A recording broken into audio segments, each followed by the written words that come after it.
नीलावंती की किताब।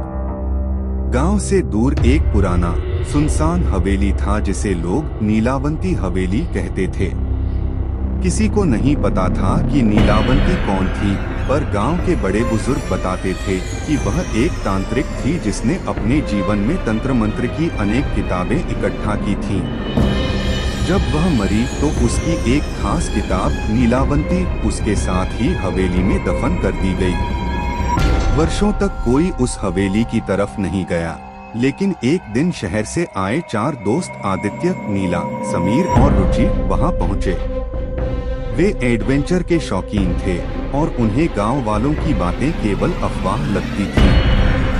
आदित्य को किताबों में रुचि थी और जब उसने नीलावंती के बारे में सुना तो उसका उत्साह और बढ़ गया।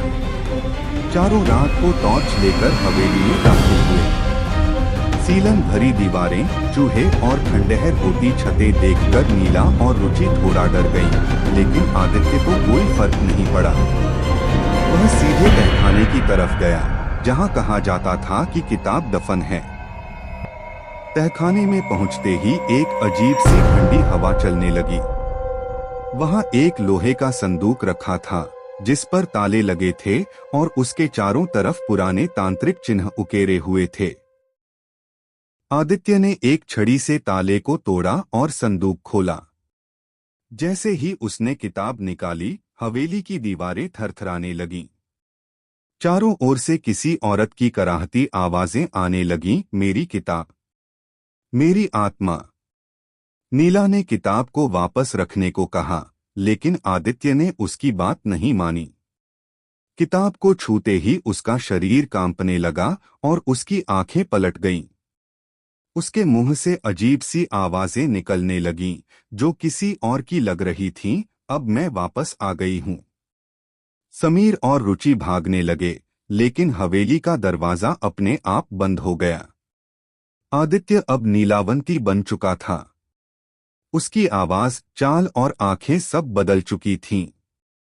वह किताब को हवा में उठाकर मंत्र पढ़ने लगा। एक भयानक शक्ति हवेली के अंदर भर गई। नीला ने हिम्मत करके किताब को आदित्य से छीनने की कोशिश की, लेकिन जैसे ही उसने किताब को हाथ लगाया, वह बेहोश होकर गिर पड़ी।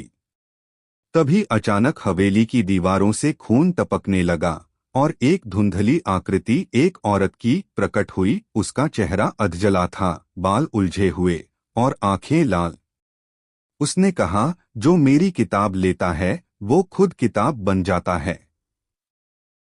अगली सुबह गांव वाले जब हवेली पहुंचे तो वहां चारों दोस्तों का कोई नामोनिशान नहीं था।